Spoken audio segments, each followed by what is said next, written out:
Sana pick later on for Omega, or just anyone that can burst down to make sure that they make the most out of what the Badang brings to the table. Jawhead might actually also be a possibility for Omega later on, so hopefully they hold on to the Badang flex up until the second phase of the draft and they don't show it yet. For TNC Pro Team, they can get Eve. Oh, Okay. Yaoi gets his Cho. All right. Does Yaoi this gets the mean Cho.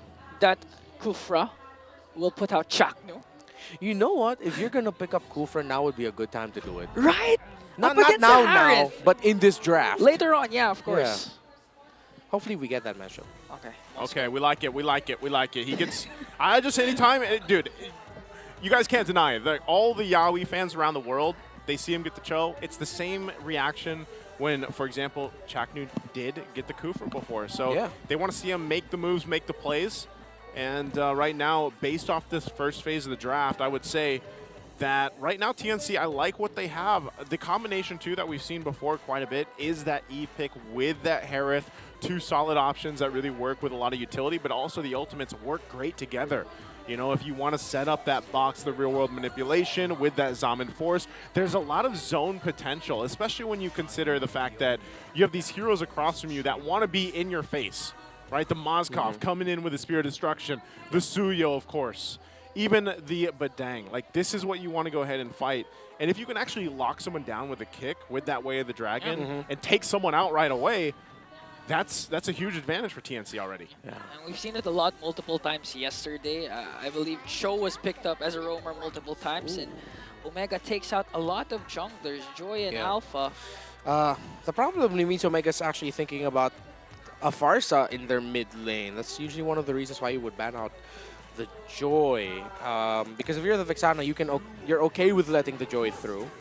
TNC Pro Team let go of the glue. There might be a Farsa fourth pick, and then we're just gonna see finally the Roam EXP get shown in the fifth. Hopefully that's what they're thinking. Okay. Next pick, Farsa. That's what This is they were common. thinking. Yeah.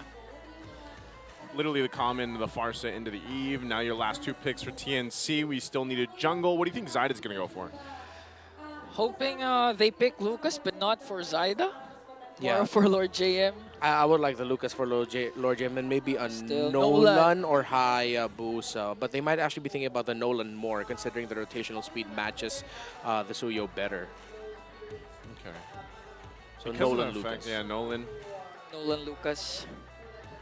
Or Lucas jungle. Why do you think it doesn't work out so? Why didn't it work out so well yesterday? What it was record yesterday for Lucas? No. Yeah. Nolan. Lucas. I don't know. There's just something about Lucas right now. I think teams haven't completely learned how to make the most out of it. Yeah. So instead of going for the Lucas, they go for the Hilda. So this is the disruptive, fast-rotating Lord JM. TNC Pro Team might be thinking to just... They're not reading the EXP matchup so well. Okay. So they want the Hilda to be very active in the map, to go in the jungle a little bit more.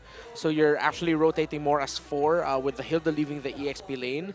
And I think they banked on that idea that they're going to be going up against a Badang in the EXP, then the Badang is not going roam. Yeah.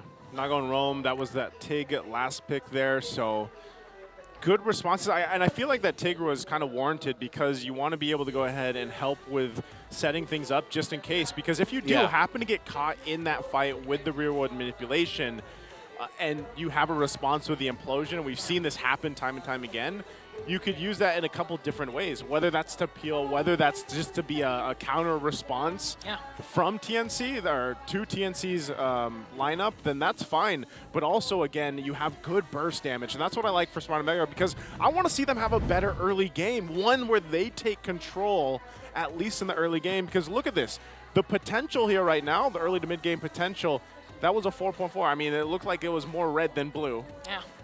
The numbers were swapped a little bit, but I want to see this early game potential with a Suyo and a Farsa in the hands of Smart Omega.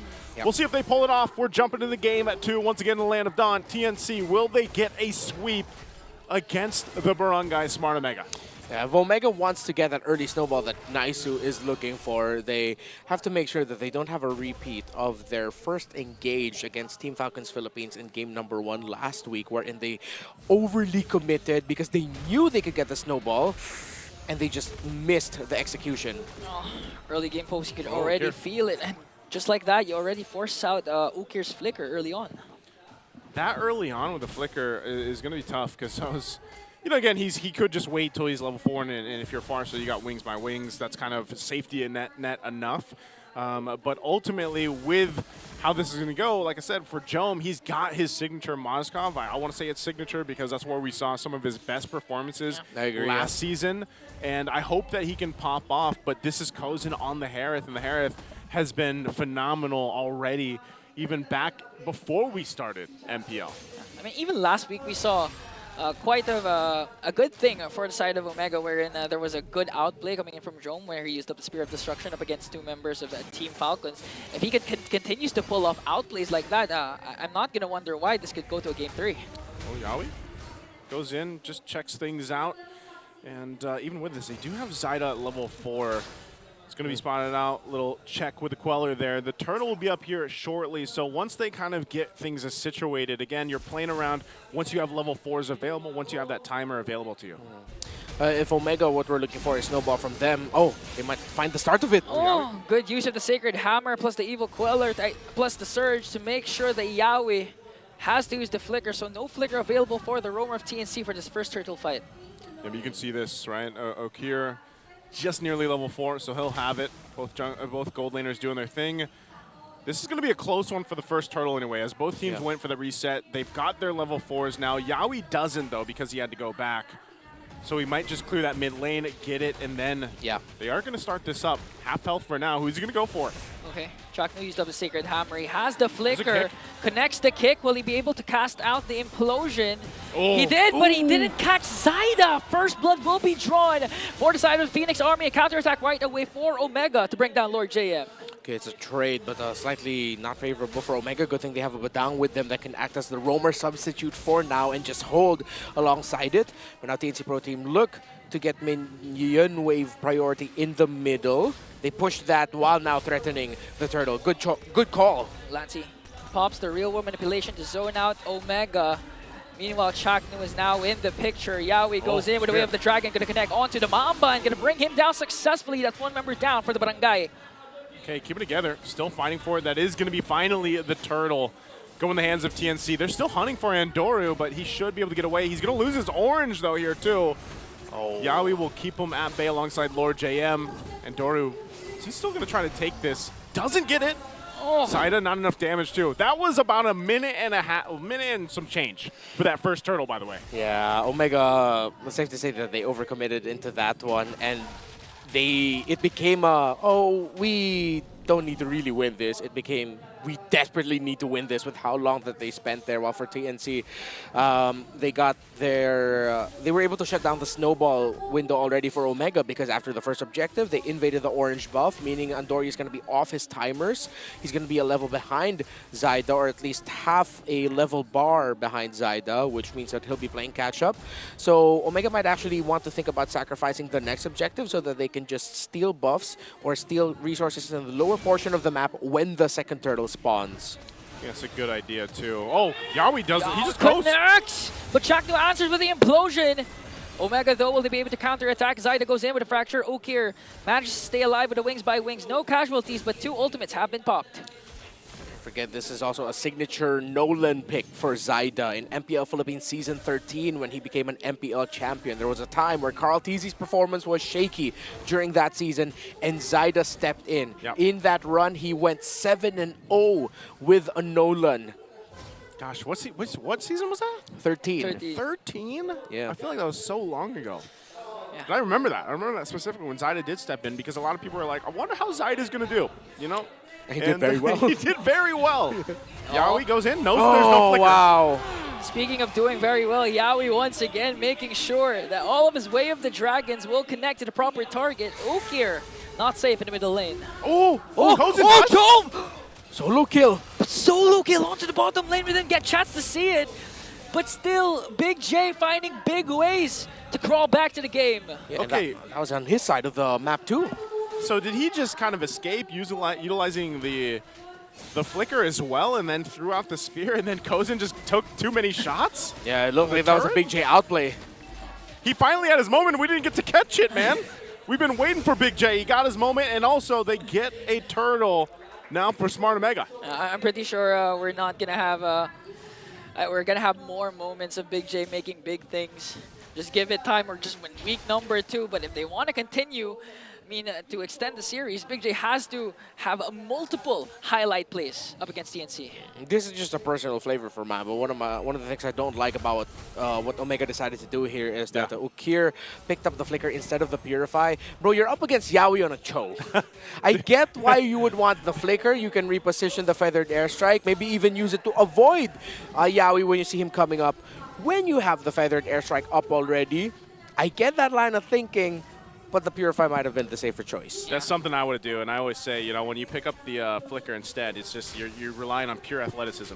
Yeah. You know, and that's why I like to say it's the athletic Flicker, man, because that's like your finger has to be an athlete. Yep. Because that's literally what you're doing. And now you're gonna make a play here on the bottom side. Chaknu going, Yaoi. Okay, Chaknu still goes in with the Implosion, connecting on to Yaoi, paired up with the Frisk Break, Frisk Crack combination coming in from Lewis to bring down the Lover Boy. Meanwhile, Lord JM into the middle. Lewis, even with the Flicker, is going to get caught up by Zyda for the counterattack for the Phoenix Army. TNC Pro Team now are starting to feel the effect of the Mamba, but they are still clapping back. How many more trades until Omega finally gets the definitive winning one? Oh, early cast of the Feathered Airstrike. Glancy answers right back with a real-world manipulation. They're trying to make a sandwich play up top against Omega. Kozen still here in the picture. Salmon Force goes in! After Jome! Fortunately for Kozen, this highlight play was caught in camera. It was under the turret too with your teammates there. That must not feel good for Big J as TNC Pro Team will continue their momentum. Lancy on point with a real-world manipulation there, and TNC are feeling it. They're feeling it right now, and they're feeling that pressure mounting up from a rising Phoenix. So they'll go ahead and just focus on getting these objectives. They do just give up this last turtle, which they should. Like we mentioned, you know, you don't want to get too kind of carried away when you're already falling behind. It's could be a slippery slope if they continue to just play this out. Right now, there hasn't been really an answer to deal with Yaoi starting some of these fights and some of the choices that Smart Omega is making to respond to this. Because even looking at the itemization, you know, it's getting pretty scary for the Nolan specifically. He's 2,000, nearly 2,000 gold ahead of Andoru. Looking at game number 1 and now game number 2, honestly, Omega has been, to a certain point, playing it safe. But the problem is, it looks like if you're going to play safe, play passive up against TNC, for sure they're going to continue to find ways to infiltrate the front line. Yaoi has been phenomenal with the way of the Dragon Flicker combinations all throughout. Double Dreadnought armor actually for the front line of TNC Pro Team. Yaoi and Lord JM. It's helping reduce the physical damage of the Suyo. That's why, even though the Suyo should be hurting a lot, it's been reduced a considerable amount that it might take a while until Ondorius' damage is going to be absolutely frightening for TNC Pro Team. Already on the way to the Sad Sword. I actually forgot the real name for it. Longsword? No, the Blade of Despair. Oh my BOD. goodness. I hear Sad Sword so much now that I forgot the name of the BOD. Yeah. So Blade of Despair. So yeah, already on the way to the third item, and considerable gold gap. 2,000 is the lead of Zyda against Andoryu. I've never heard Because that. of Leo, he calls it Sad Sword a lot. Why? Darn it, Leo! Green sword.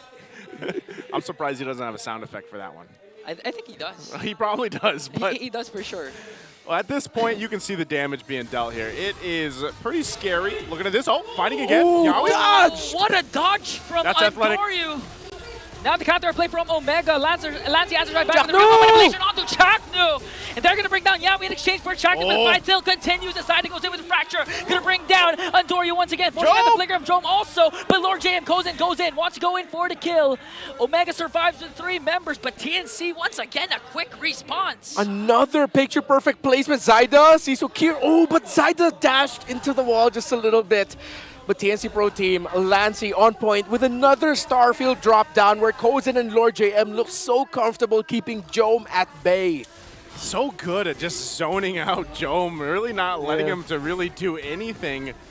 Whether he's playing the Granger, whether he's on the Moskov, it just seems like he's not really able to be activated other than that 1v1 fight he had earlier on with Kozen. So This is, again, a swing in favor of TNC even further now that they've gotten themselves the Lord. Chaknu, though. They're going to commit the implosion onto Lord JM, but the damage, will it be enough, though, as Yawi goes in, plus Flicker in. Ukir cast his feathered airstrike to zone out the members of TNC. Now it's one attempt wasted for the side of Omega. Lord JM was just too tanky, and TNC's quick response, quick counterattack was just too much to handle for the Barangay.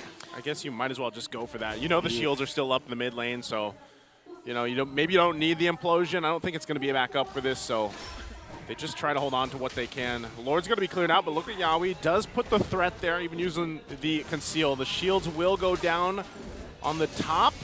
They're still here on the mid, though, so it's actually held in. They keep it together. Oh. Luckily, TNC didn't try to go and force out an initiation because they still have to wait for the implosion. But as I was saying that, Yawi goes in, but Lewis catches him off guard with a first break, first crack combination. But Lanty will be able to take down Chaknu. No more implosion once again for Omega. It's going to be a 4-on-4. Both roamers are down. Jome also able to knock back Yawi in time. I believe it was the knockback from the Moskov that messed up his initial entry there. Yawi could have gotten a really good kick, but that was now fast reactions and fast fingers coming from the side of Omega. Now, one of the things that we have to watch out now for is the next timer of items for Ukir. He already is up to a Blood Wings. However, it might take up until either the Divine Glaive or the Holy Crystal, where TNC is going to start having to be more careful. When the Farsa has built up both, that's when the comeback scenario is online and active for Omega.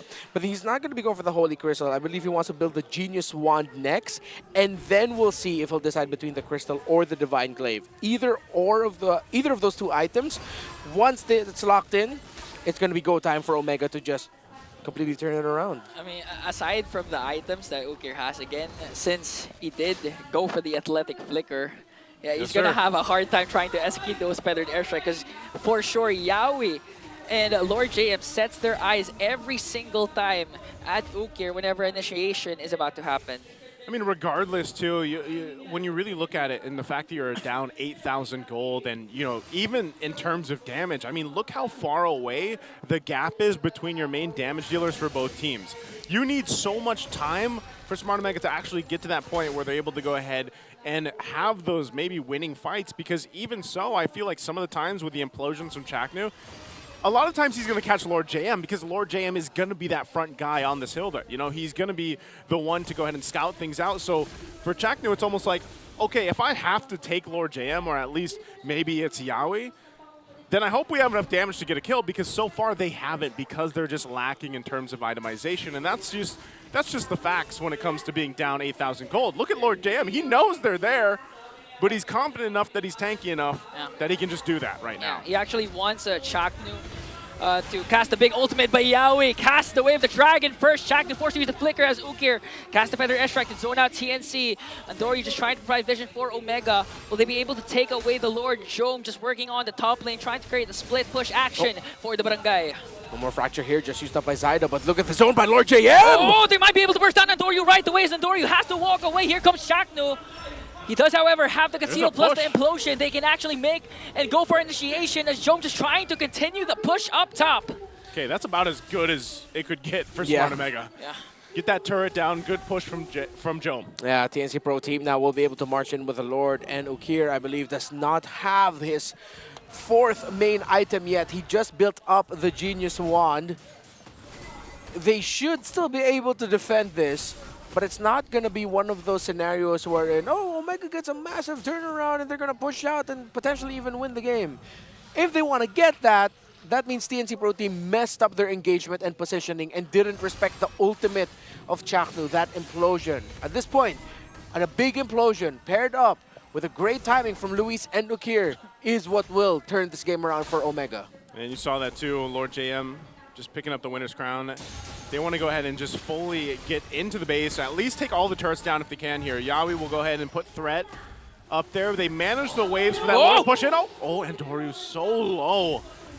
Well, okay, they're going to be fine. They will lose some of these turrets. Early cast of the real manipulation to try and zone out Omega as TNC working on the mid lane and top lane. Hit with their turret. Lord sieging out. Yaoi goes in! Yaoi of the Dragon over the barangay to clear out two.